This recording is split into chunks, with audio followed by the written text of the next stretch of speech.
On va prier que Dieu dirige ce temps-là, qu'on recommence la théologie systématique, puis on va réintroduire un peu où on était rendu. Mon cœur est joyeux, Père, que ta parole soit accessible, que ta parole soit bien plus souvent claire qu'autrement. Ce que tu nous dis sur toi, sur ton plan, sur ta grâce, sur ton amour, sur ta grandeur est clair, Seigneur, indiscutable. Mais ça doit être clair si ce n'est pas toi qui ouvres nos yeux sur les merveilles de ta loi. Seigneur, on ne sortira pas d'ici avec quelque chose de plus ou un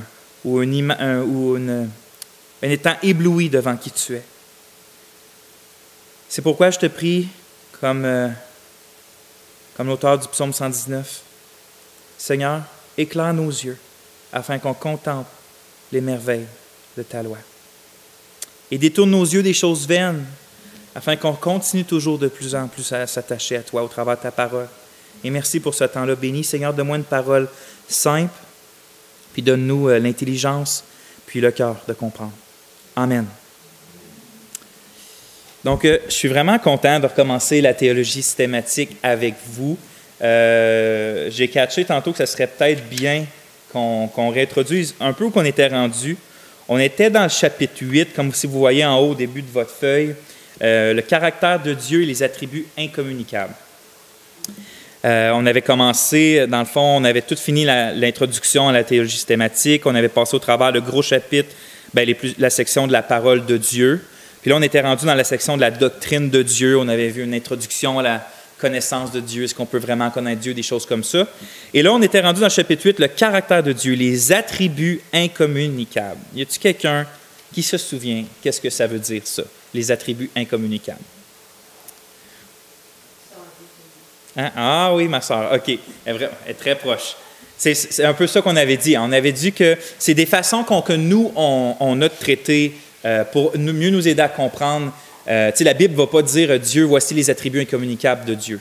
C'est nous, de façon, on systématise un peu ce qu'on voit dans la Bible, puis pour nous aider à comprendre, à mémoriser, nous, on les classe ensemble, mais ce n'est pas la Bible qui les classe comme ça. Qu'est-ce qu'on voulait dire par attributs incommunicables?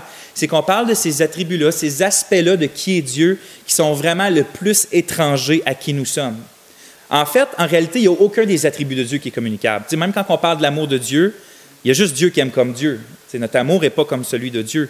Mais quand on parle des attributs incommunicables, on parle surtout des choses qu'on n'a même pas un semblant de ce que c'est. On parle de son éternité, on parle de son infinitude, on parle de son indépendance, on parle du fait qu'il est intemporel, qu'il est en dehors du temps. C'est des choses que nous, on ne peut même pas dire qu'on en a une miette de ça. Là.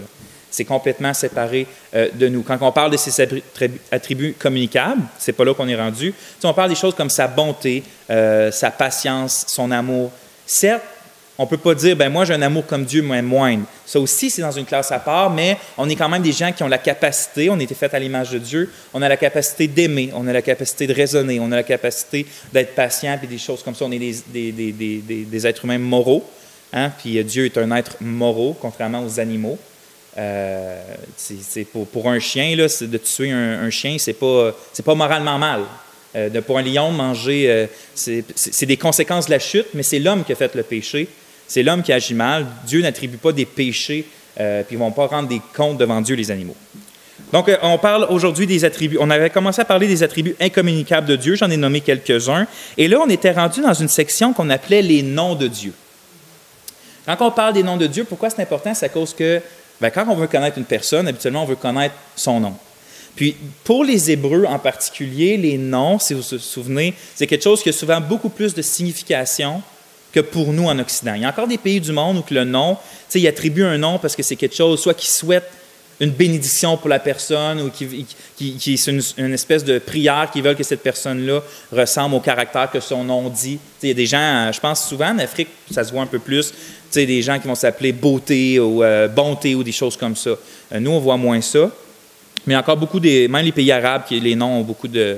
Puis même les pays juifs encore, les noms ont beaucoup de signification. Dans la Bible, c'est comme ça aussi. On voit par exemple Dieu qui va changer le nom de certaines personnes, d'Abraham à Abraham, parce que ça a une signification. Mais c'est un peu la même chose quand on vient pour parler de Dieu. Les noms de Dieu dans les Écritures sont inséparables de sa personne puis de son caractère. Dieu va lui-même s'attribuer des noms pour nous aider à comprendre certaines facettes de qui il est ou certaines choses qu'il fait. Fait que Dieu va s'attribuer des noms. Est-ce que vous vous souvenez du nom qui est le plus souvent répété de Dieu dans la Bible? Prononcez-le comme vous pensez que ça se prononce. Ou dites-le en français. C'est l'Éternel, juste l'Éternel. Oui, c'est Yahweh, c'est le nom que Dieu va dire à Moïse, je suis celui qui est. C'est le nom qui va, attends, je vais essayer de revoir dans mes notes, 6825 fois, si je me fie à celui qui l'a compté, parce que ce n'est pas moi qui l'a compté. Mais, donc, que nous, dans nos versions françaises, Louis II, avant la Nouvelle Bible seconde et la seconde 21, tout ce qui est avant ça, on traduit à chaque fois que c'est Yahweh, Yahvé ou Yahweh, peu importe comment on le prononce, il l'a traduit par l'Éternel. Parce que c'est un peu ça que le nom veut dire. On parle de celui qui existe par lui-même. C'est Dieu qui est indépendant. On parle, c'est lui qui définit même les choses qui existent. Je suis celui qui est. Il est indépendant de toute chose. Quand on parle de Yahweh, on parle de cet être suprême-là. Donc ça, c'est le nom qui revient. On l'avait vu, ce nom-là. Puis là, on avait commencé à voir que la Bible utilise le nom Yahweh de façon composée. Un peu comme je dirais Jean-Philippe, c'est un nom composé, un prénom composé. Mais Dieu se décrit comme ça dans la Bible, Yahweh quelque chose. Et là, on en avait vu plusieurs. Est-ce qu'il y en a que vous en souvenez? Est-ce que tu sais ce que ça veut dire? OK. Mais tu t'en souviens que c'est Yahweh Jireh. Est-ce qu'il y a quelqu'un qui se souvient ce que ça veut dire, celui-là? Ou nommez ceux que vous vous souvenez. Puis, c'est ce que tu t'en souviens, c'est quoi? Non? Ouais. Yahweh Jireh, c'est Dieu qui va le dire. Quand Abraham, vous vous en souvenez, il y a eu le petit... Abraham est arrivé pour sacrifier son fils, puis là, Dieu pourvoira. Je dirais de ça. Yahweh Jireh, c'est Dieu pourvoira. C'est le deuxième qu'on avait vu. Yahweh Sabaoth, est-ce que vous vous en souvenez ce que ça veut dire? L'Éternel, tu l'as dit tantôt. L'Éternel des armées. Tu sais, nous, en français, on le voit moins que ce nom composé, hein? L'Éternel des armées ou l'Éternel qui pourvoira. Mais dans la langue originale, c'est vraiment écrit comme un nom composé. On avait vu Yahweh Nissi, l'Éternel est ma bannière. Yahweh Kadesh, l'Éternel qui sanctifie. Yahweh Ra, l'Éternel mon berger dans le psaume 23. Yahweh Shalom, l'Éternel paix. Et on avait fini avec Yahweh Tzidkenu, qui est l'Éternel, notre justice. Tzidkenu, hein, on peut le dire. On ne va pas se battre ces prononciations parce que je ne suis pas un maître en hébreu. Puis j'imagine que vous non plus. Donc, c'est ça. Fait qu'on était dans les noms composés, puis il nous en restait un à voir avec l'Éternel. Est-ce qu'il y en a qui sont tellement experts dans ça qui sauraient quel qui nous manque de voir? Bien là, vous l'avez dans vos notes, c'est vrai. Hein? C'est ça. Il n'est pas supposé d'être écrit ça. OK, mais vous n'avez pas perdu vos vieilles habitudes de regarder les notes d'avance, hein? Donc, c'est ça. Yahweh Shama, qui est l'Éternel est ici, ou l'Éternel qui est ici. Mais l'Éternel est ici. C'est ça que vous pouvez écrire dans vos notes. Donc, c'est lui qu'on va voir aujourd'hui, puis la prochaine fois que je vais faire la théologie systématique, parce que je me suis un peu... j'ai perdu un peu le contrôle de moi-même, puis ça va se faire en 2 fois. J'étais vraiment dedans, puis là, à un moment donné, je me réfléchis, je dis, il y a déjà... Oui, c'est ça, il y a déjà... Ça fait trop longtemps que je n'avais pas fait de théologie systématique, fait que là, je me suis... c'est ça, je me suis un peu perdu là. Ben, pas perdu dans le sens c'est organisé, là, mais c'est ça, j'étais très enjoué. C'est ça, je me suis laissé aller. Ouais. Donc, l'Éternel est ici. Où qu'il se trouve ce nom-là dans la Bible? Il se trouve à une place. C'est dans Ézéchiel 48, verset 35, je vous l'ai écrit. C'est le tout dernier verset du livre d'Ézéchiel, le tout dernier. Ça finit comme ça, le livre. Et dès ce jour, le nom de la ville sera l'Éternel est ici. Ce nom-là, composé de Dieu, se trouve dans un contexte particulier du livre d'Ézéchiel qui a souvent donné du fil à retordre aux différents interprètes. Puis, je ne suis pas là pour vous expliquer tous les chapitres qui sont difficiles à partir. En fait, c'est à partir vraiment du chapitre 40 jusqu'à 48 du livre d'Ézéchiel où il y a une vision un peu spéciale d'un genre de temple futur avec des dimensions spéciales. Il y a bien des choses spéciales dans la vision qu'Ézéchiel va avoir. Bien, si vous connaissez le livre d'Ézéchiel, on peut décrire toutes ces visions un peu spéciales. Puis celle-là, ça en est une, un temple futur en Israël. Puis c'est en terminant la description de ce temple-là, qui mentionne que ça va être dans une ville, qui mentionne que la ville dans laquelle ce temple-là va être bâti, qui est Jérusalem, cette ville-là va s'appeler Yahweh Shammah, l'Éternel est ici. Pour moi, c'est peut-être pour ça que je me suis un peu énervé en faisant ce message-là, ces notes-là, c'est que c'est vraiment l'un des noms les plus merveilleux, puis les plus réconfortants pour mon cœur, souvent. Puis pour que je me plaie à invoquer Dieu avec l'Éternel est ici, puis pour bien saisir la portée glorieuse, on va parcourir, c'est pour ça que ça a été long un peu, Genèse à Apocalypse, en 2 mercredis, Dieu voulant, sur un des thèmes qui est centraux dans la Bible. Si vous voulez comprendre là, bien l'histoire biblique, il y a plusieurs thèmes qui traversent Genèse à Apocalypse. Puis l'un de ces thèmes-là central, c'est la présence de Dieu parmi son peuple.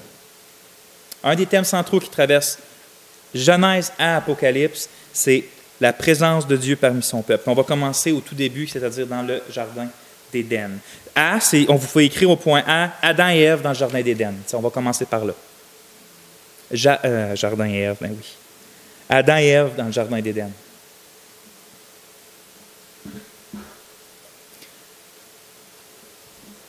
Puis je vous rappelle que dans ces temps-là de théologie systématique, c'est vraiment le bon moment si on veut interagir, parler, poser des questions, dire des commentaires, avoir des spécifications, raconter une anecdote qui s'est passée avec quelque chose qu'on est en train de traiter dans le texte, des choses comme ça. C'est vraiment le bon moment.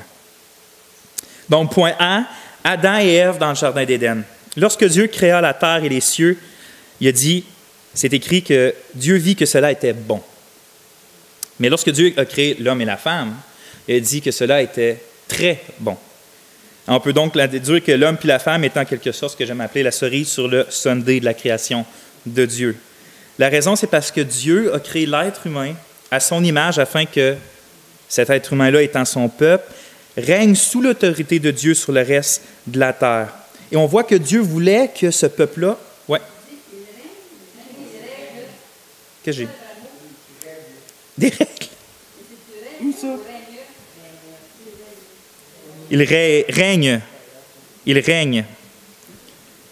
Ouais, ça aussi, vous voulez me dire parce que si j'ai réimprime un jour, je vais les corriger.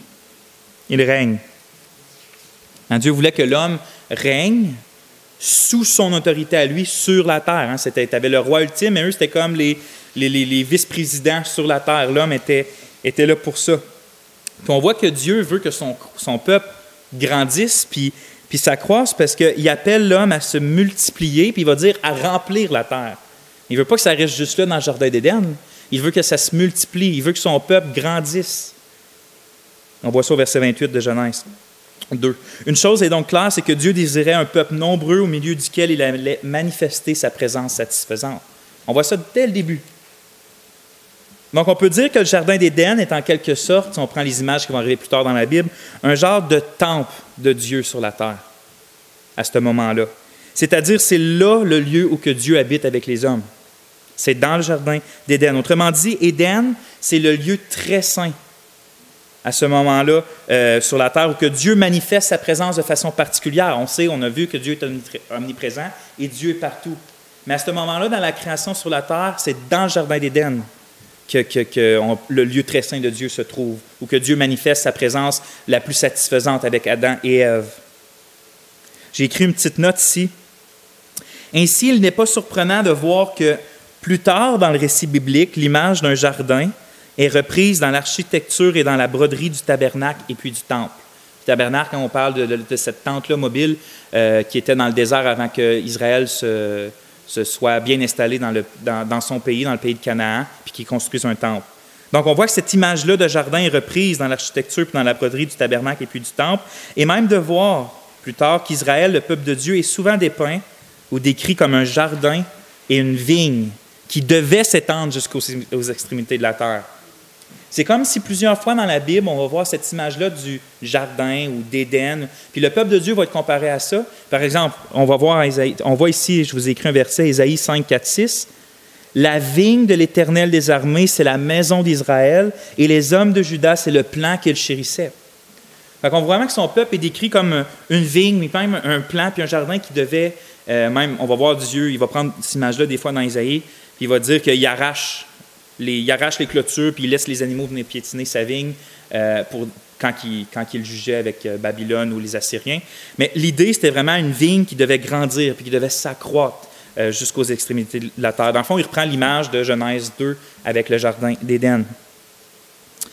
Cependant, il nous faudra attendre avant de voir Éden et les adorateurs de Dieu s'étendre comme une vigne jusqu'aux extrémités du monde, puisque dès Genèse 3, Moïse nous rapporte que les premiers membres du peuple de Dieu se sont eux-mêmes détournés de leur bienséant Créateur, plaçant leur confiance dans les paroles mensongères du serpent, plutôt que dans les paroles sûres de l'Éternel. Adam et Ève désobéirent et péchèrent. Les résultats ne furent pas autre chose que ce que Dieu avait promis. Donc quoi? Malédiction, honte, souffrance et mort. Ils se sont cachés de l'Éternel au lieu de courir dans ses bras à ce moment-là. Ça a été la conséquence immédiate de leur péché. En fait, toutes ces malédictions et ces souffrances-là découlèrent de la plus grande conséquence de leur péché, qui était celle d'être chassés loin du jardin d'Éden, finalement. Ainsi, d'en voir la porte maintenant bien gardée afin qu'ils puissent y retourner. Parce que c'est ça qu'on voit qui se passe. Ils ont la conséquence, ils se cachent de l'Éternel, Dieu va leur parler, va leur donner l'occasion de se repentir, mettre la faute sur les autres. Puis finalement, Dieu, après avoir jugé le serpent, d'avoir prononcé une condamnation sur le serpent, puis c'est écrit qu'il chasse l'homme et la femme du jardin, puis il va placer un chérubin avec des épées flamboyantes pour les protéger. C'est-à-dire que le jardin, la présence de Dieu, le lieu saint, leur est à partir de ce moment-là fermé sur la terre, puis ils ne peuvent pas y retourner. Fait que c'est ça la plus grande conséquence. Puis le reste de leur malheur découle de ça, découle de leur séparation d'avec Dieu. Puis c'est toujours ça depuis ce temps-là. La plus grande perte de l'homme a été la perte de la présence satisfaisante de Dieu. Le reste découle de ça. Le reste découle de ça. Puis notre plus grand besoin va être de retrouver cette présence-là de Dieu. Autrement dit, le peuple de Dieu avait été créé afin d'habiter au milieu. Autrement dit, le peuple que Dieu avait créé afin d'habiter au milieu d'eux s'était lui-même rendu impur, empêchant maintenant toute cohabitation entre eux et Dieu. La présence de Dieu n'était plus parmi son peuple. Là, j'ai une géante note que je me suis plu à vous faire parce que c'est des écrits que vous pouvez garder. Je vais vous la lire. Plusieurs théologiens ont fait remarquer que le langage utilisé pour décrire le travail d'Adam dans le jardin d'Éden, ce n'est pas seulement écrit qu'il était là pour le cultiver, mais qu'il était là pour le cultiver et le garder. À nous autres, là, je parlais de ça avec Samuel hier, on voit souvent juste la job de l'homme dans le jardin comme botanique, il doit s'occuper du jardin, des fleurs et des plantes. Puis il doit le cultiver, c'est écrit ça. Mais les théologiens font voir que c'est aussi écrit qu'ils doivent le garder. Puis le mot hébreu traduit ici par garder, qui est shamar, c'est le même qui va être utilisé à chaque fois que Dieu va décrire la tâche des sacrificateurs puis des Lévites, quand ça va venir le temps de leur tâche principale, en fait, qui est de garder le lieu saint, qui est de garder le tabernacle ou le temple de Dieu. On va nommer juste un exemple. En rouge ici, malheureusement, je viens de voir que j'ai oublié d'écrire le verset, mais je vais le retrouver. C'est écrit « Moïse, Aaron et ses fils campaient devant le tabernacle, à l'Orient, devant la tente d'assignation. » C'est-à-dire la tente de la rencontre avec Dieu. Au levant, ils avaient la garde, c'est le même mot, shamar, et le soin du sanctuaire, remis à la garde des enfants d'Israël. Et l'étranger qui s'approcha sera puni de mort. Ce que les théologiens essaient d'affirmer, c'est qu'à l'instar des Lévites en général, puis des sacrificateurs de l'Ancienne Alliance en particulier, qui avaient comme responsabilité première de garder le lieu saint de toute souillure, de toute chose impure, ceux qui ne devaient pas y entrer, eux, étaient pour garder de tout ça, puis toute impureté ne devait pas entrer, ils devaient faire attention à ça. Il va dire qu'Adam et Ève étaient aussi, en quelque sorte, des sacrificateurs qui devaient garder le lieu saint d'Éden de toute souillure. Ils ont affreusement échoué à cette responsabilité en laissant Satan, qui est décrit comme un serpent, qui, plus tard, va être décrit comme un animal impur dans l'Ancienne Alliance. Ils ont laissé Satan entrer dans le jardin, puis encore pire, ils se sont laissés eux-mêmes corrompre par les paroles de ce serpent-là. N'étant plus dignes d'être les gardiens d'Éden, ce fut des chérubins qui agitent une épée flamboyante qui les remplacèrent pour, Genèse 3, 24, garder le chemin de l'arbre de la vie. Fait que, qu'est-ce que j'aimais? Parce qu'il y a quelques temps, en préparation pour une étude sur un pierre que j'avais faite, je voulais plus comprendre l'idée de temple, puis l'idée de sacrificateur, puis de prêtre, puis de lévite dans toute la Bible. Puis j'ai lu un certain livre, puis j'ai fait quelques études qui montraient justement ce thème-là de prêtre qui traverse la Bible, de sacrificateur, de médiateur entre Dieu et la création. Puis il montrait assez fortement que dès Genèse, Adam et Ève avaient ce rôle-là, d'être dans le lieu saint, puis de médier Dieu avec la création, puis que c'était eux qui devaient élargir le jardin, s'en occuper, puis le garder pour que finalement, puis par les bébés, faire de plus en plus d'adorateurs, puis grandir comme ça le peuple de Dieu. C'était la responsabilité de l'homme. Donc, ce n'était pas juste une espèce on s'occupe des fleurs. Il y avait ça, certes, il y avait le côté naturel, mais il y avait aussi le côté saint de la chose. Donc, encore une fois, cette dernière image des chérubins gardiens va être reprise lors de la construction du tabernacle puis du temple. Vous savez, qu'est-ce que Dieu a mis au jardin pour le protéger, pour le garder quand Adam et Ève ont été chassés? C'est des chérubins avec une épée. C'est ça qui est écrit dans le texte, littéralement. Des chérubins qui agitent une épée flamboyante. Puis quand que Dieu va décrire comment doit fonctionner le tabernacle et le temple, les matériaux, puis tous les détails que souvent nous, on passe vite là-dessus, regardez ce qu'il va dire. En Exode 26, « Tu feras un voile bleu, pourpre et cramoisi, et de fin lin retors. Il sera artistement travaillé, et l'on y représentera des chérubins. » Puis où qu'elle est, ce grand voile-là? « Tu mettras le voile au-dessous des agrafes, et c'est là, en dedans du voile, que tu feras entrer l'arche du témoignage. Le voile vous servira de séparation entre le lieu saint et le lieu très saint. » Ça veut dire que si vous imaginez le temple, là, il y avait la cour extérieure, où il y avait l'autel des sacrifices et tout ça. Tu rentrais dans le lieu saint où il y avait les pains de proposition puis les lampes. Puis il y avait, avant de rentrer dans le lieu très saint où que l'arche du témoignage était là, où que Dieu se manifestait finalement, il y avait une grande toile, un voile épais, tu sais, le voile qui s'est déchiré avec la mort du Seigneur. Puis sur cette toile-là, ce que tu voyais, c'est des chérubins. Exactement comme la même image que dans le Jardin d'Éden, quand on rentrait dans le lieu saint, c'était des chérubins protecteurs qui nous empêchaient de rentrer. Et dans le temple et dans le tabernacle, Dieu a voulu représenter ça. On va dire, regardez, le chemin, vous l'avez scrappé, le chemin. Mes chérubins protègent cette entrée-là. Donc, même dans le tabernacle, ça s'était représenté. Ça veut dire que même s'il y avait des sacrifices de boucs et des choses comme ça pour pardonner les péchés, apaiser la conscience, finalement, à chaque fois qu'il rentrait dans le temple, il était rappelé que le chemin n'était pas ouvert. Il y avait encore des chérubins protecteurs qui protégeaient Éden et la présence de Dieu. Donc, le peuple de Dieu de toute la création, et toute la création, si on est à la page 188, sont maintenant placés sous la malédiction. Puis, de Genèse 4 à 11, on voit que la puissance et la conséquence du péché progressent horriblement, rapidement, en fait. À part quelques rares, on voit, c'est pas pour rien qu'à partir de Genèse 4, c'est juste le même refrain qui vient. Il a vécu tant de jours, puis il est mort. Il a vécu tant de jours, puis il est mort. Il a vécu tant de jours, puis il est mort. Puis il a vécu tant de jours, puis il est mort. Puis il a vécu tant de jours, puis il est mort. Ça fait suite, tout de suite, à la condamnation de l'homme, puis le fait qu'il a été chassé du jardin. Puis tout de suite, on est confronté avec des morts constantes. Parce que c'est la conséquence du péché. C'est ça que Dieu avait dit à Adam et Ève. Le jour où vous allez en manger, vous allez mourir. Évidemment, c'est ça qui s'est passé. À part quelques rares personnes, l'humanité en général rejette Dieu puis sa sainte présence. On voit ce que Paul va écrire bien plus tard dans Romains 5, 19, que par la désobéissance d'un seul homme, beaucoup ont été rendus pécheurs. Puis même un peu plus tôt, il va dire, puis la mort s'est étendue à tous les hommes. Les hommes, étant devenus pécheurs puis séparés de Dieu par nature, n'étaient plus aptes à jouir de sa présence divine.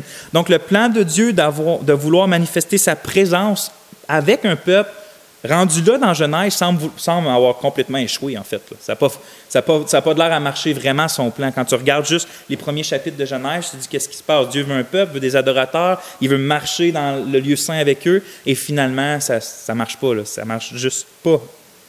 Mais en fait, c'est vraiment pas le cas. C'est écrit ailleurs dans la Bible que notre Dieu est au ciel et il fait tout ce qu'il veut. Psaume 115, 3. Ce qui veut dire assez fortement que quand Dieu a un désir, il n'y a rien ni personne qui peut l'empêcher. Quand Dieu a un désir, Dieu fait tout ce qu'il veut. S'il y a un désir, le Dieu tout-puissant, le Dieu tout sage, le Dieu souverain, le Dieu en dehors du temps, va accomplir ses désirs. Donc, rien ne peut l'empêcher d'accomplir son désir, comme j'ai dit. Puis la première bonne nouvelle qu'on voit dans la Bible, on la voit à partir de Genèse 3,15, c'est celle qu'un jour la descendance de la femme va écraser la tête du serpent. Ça démontre assez clairement que Dieu a un plan futur pour l'humanité qu'il a créée. Si tu enlèves Genèse 3,15, c'est assez pessimiste comme début d'histoire, la Bible.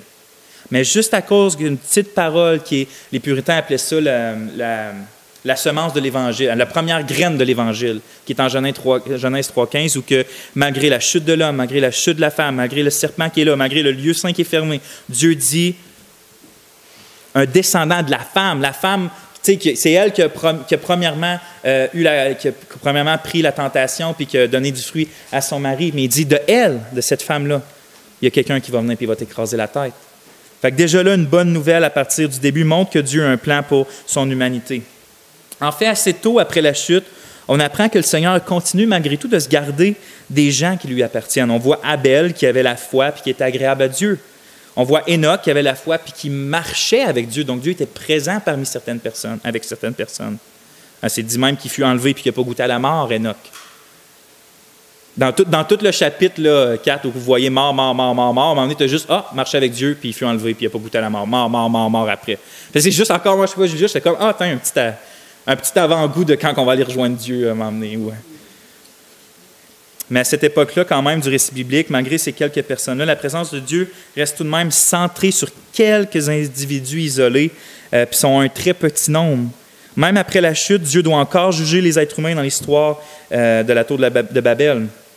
Donc, il est où le peuple de Dieu? Il est où le peuple de Dieu parmi lequel il peut enfin être présent, puis satisfaire un peuple, puis se glorifier au travers de la joie de son peuple? Encore là, on est rendu à Babel, puis on semble encore que c'est du gâchis, toute cette histoire-là.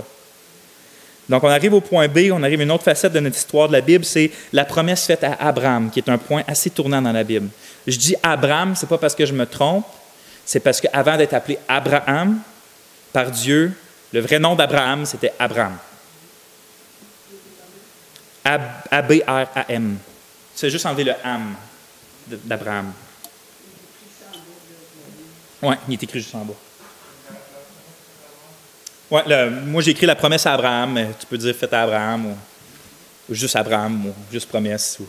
J'ai changé ces petits sous-titres-là 4 fois tantôt. Fait comme je vais mettre quelque chose, puis on jugera ensemble s'ils sont appropriés. Le premier, on avait vu l'histoire dans le Jardin d'Éden, le début de la création. Maintenant, on va voir un autre tournant dans le récit biblique, c'est la promesse à Abraham. Donc, dans l'appel d'Abraham, raconté en Genèse 12, les 3 premiers versets, on peut apercevoir une lueur d'espoir qu'un jour Dieu va être de nouveau présent, pas parmi seulement quelques individus comme Enoch, Noé, puis Abel, puis des choses comme ça, mais parmi un peuple. Regardez ce qu'il va dire. L'Éternel dit à Abraham, « Va-t'en de ton pays, de ta patrie, de la maison de ton père, dans le pays que je te montrerai. Je ferai de toi une grande nation, et je te bénirai, je rendrai ton nom grand, et tu seras une source de bénédiction. Je bénirai ceux qui te béniront, et je maudirai ceux qui te maudiront. Et toutes, regardez bien ça, ce dernier verset-là, et toutes les familles de la terre seront bénies en toi. » Donc, Abraham doit quitter sa famille, il doit aller dans le pays de Canaan, où Dieu fera de lui une grande nation, qui est écrit. Ce passage-là marque vraiment un tournant dans le déroulement du plan divin, comme j'ai dit, parce que désormais, la présence de Dieu, elle va plus se focaliser sur certaines personnes un peu séparées comme ça, mais sur une race puis sur une nation particulière. Donc, ça passe de quelques individus à une race puis une nation particulière.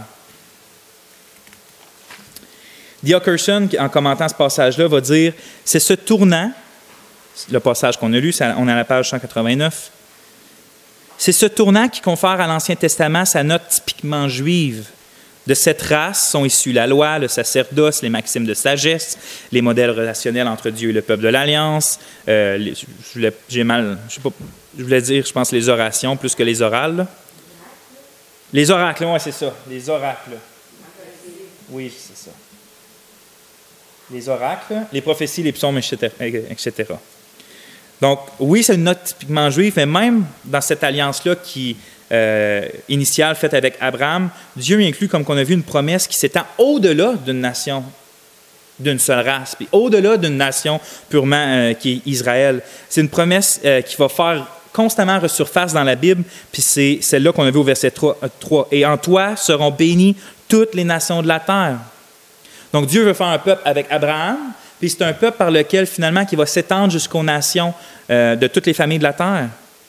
Ainsi, même si ce n'est pas dit de façon explicite, on voit déjà l'intention suprême de Dieu qui est d'inclure des hommes et des femmes de toute race dans la nouvelle humanité qui est en train de se créer au travers d'Abraham. Pour un certain temps, oui, l'histoire va se concentrer sur une race particulière, mais va venir le temps où la promesse faite à Abraham va s'accomplir et que toutes les familles de la terre vont être bénies. De quoi? De la présence de Dieu avec son peuple. En résumé, pour ce point-là, on passe du début de la Bible à une humanité qui est chassée loin d'Éden, puis d'une humanité qui rejette la présence de Dieu, à finalement un Dieu de grâce qui choisit Abraham et ses descendants pour qu'il soit le peuple parmi lequel il va habiter. Fait qu'on passe de ça, on passe des gens qui rejettent Dieu, qui sont chassés loin de sa présence, à un Dieu qui vient rechercher l'homme puis qui dit « Je vais habiter au milieu de toi quand même ». En Genèse 17, 7, 8, Dieu lui-même va le dire de façon claire. Il parle encore à Abraham. En fait, c'est là qu'il va lui donner même son nom, Abraham, un peu plus haut. Il va dire « J'établirai mon alliance entre moi et toi et tes descendants après toi, selon leur génération. Ce sera une alliance perpétuelle en vertu de laquelle je serai ton Dieu et celui de ta postérité après toi. Je te donnerai et à tes descendants après toi le pays que tu habites comme étranger, tout le pays de Canaan en possession perpétuelle, et je serai leur Dieu. » Vous voyez vraiment comment ça change dans le récit biblique, on passe durant... Puis c'est Dieu qui a pris l'initiative avec Abraham. Abraham, en fait, c'était un adorateur d'idoles dans le pays qui était... Et Dieu va chercher cet homme-là, il dit au travers, toi, je vais faire une nation. Et le langage qu'il utilise, c'est que je vais être ton Dieu, je vais être votre Dieu, je vais être ton Dieu à toi, puis le Dieu de ta postérité. Donc, on arrive au point C, qui est une autre partie de cette histoire-là, qui est Israël sort d'Égypte. Israël sort d'Égypte.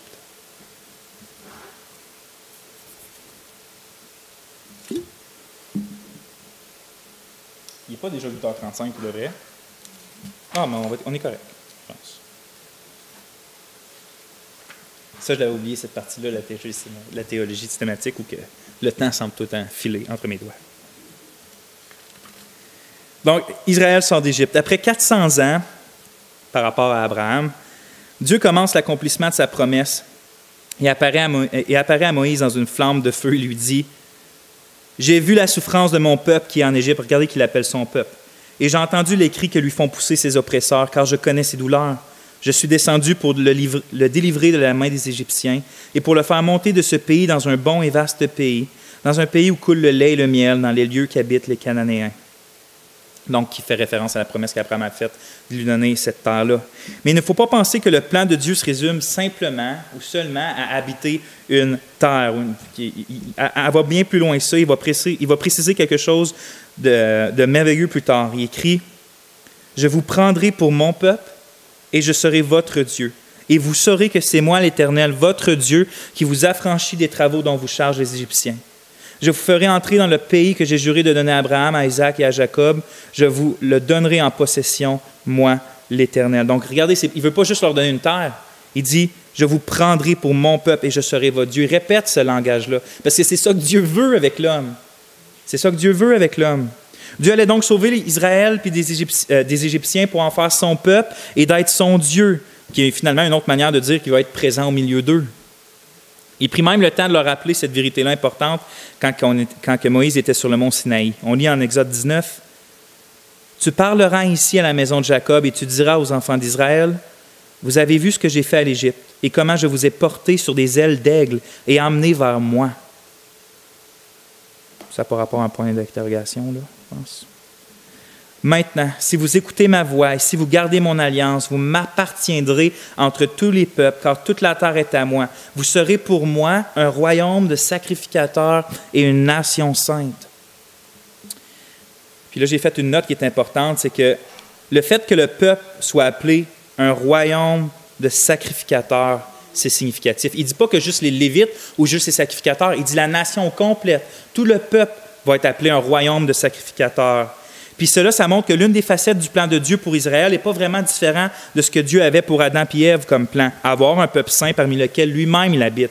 C'est pour ça que son peuple, ultimement, Dieu veut que ce soit un royaume de sacrificateurs. Il ne veut pas que ce soit juste quelques sacrificateurs qui sont dans le lieu saint et qui sont proches de l'Éternel. Il veut que la nation au complet se transforme comme un géant lieu saint parmi lequel Dieu habite. La différence, par exemple, entre l'alliance faite au peuple d'Israël et celle faite avec Abraham, c'est que celle avec Abraham était inconditionnelle.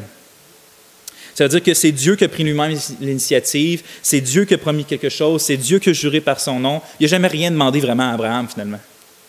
C'est lui qui s'occupe des conditions de l'alliance faite à Abraham.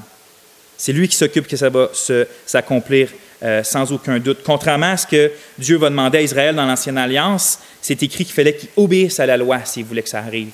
On vient de le lire. « Si vous gardez mon alliance, vous m'appartiendrez entre tous les peuples. » Ça, c'est la grande différence entre la promesse faite à Abraham et la promesse faite à Israël sur le mont Sinaï. Et on va terminer avec le point D. Pourquoi c'est significatif? C'est qu'on va voir tantôt que, pas tantôt, la prochaine fois que finalement le peuple, même s'il a goûté à quelques années bonnes avec la présence de Dieu au milieu d'eux, à cause de leur désobéissance aux clauses de l'Alliance, ils n'ont pas pu ultimement goûter à tout ce que l'Ancienne Alliance promettait en termes de présence de Dieu au milieu d'eux. Mais à cause de la promesse faite à Abraham et à David plus tard, basée sur la même promesse, Dieu va finalement accomplir ce qu'il a dit à Abraham. Puis il va changer l'Ancienne Alliance par une nouvelle. Mais bon, on est rendu au point D qui est le tabernacle et la gloire divine. Le tabernacle et la gloire divine. Donc, on passe d'un peuple qui est chassé du jardin à Dieu qui appelle un homme pour y faire un grand peuple de lui. Ce peuple-là commence à grandir, il est pris en Égypte. Dieu va chercher ce peuple-là et promet qu'il va habiter au milieu d'eux. Puis là, on est rendu à la section le tabernacle et la gloire divine. Comme je vous ai dit tantôt, le tabernacle, c'est une tente qui faisait office de temple portatif. Il était dans le désert, puis Dieu les faisait constamment marcher. Donc, c'était un temple fait en toile, puis que tu pouvais tout défaire, puis marcher, puis le refaire quand Dieu disait que c'était le temps de s'arrêter. Un gros temple comme Salomon a fait, ça ne se déplace pas si facilement que ça. Donc, le tabernacle, c'était une représentation visible de la présence de Dieu sur la terre, finalement.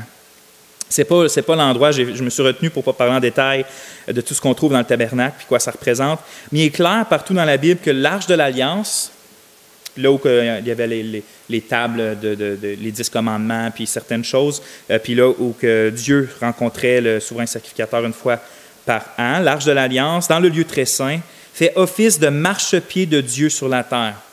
Ça fait office de marchepied de Dieu sur la terre. Comme David va clairement l'exprimer concernant le temple. Regardez ce que David dit. « J'avais l'intention de bâtir une maison de repos pour l'Arche de l'Alliance de l'Éternel et pour le marchepied de notre Dieu. Et je me préparais à bâtir. » Il parlait du temple qu'il voulait bâtir. Puis même tantôt, dans le passage que je vous ai fait lire dans Isaïe 66, c'est un chant qu'on chante.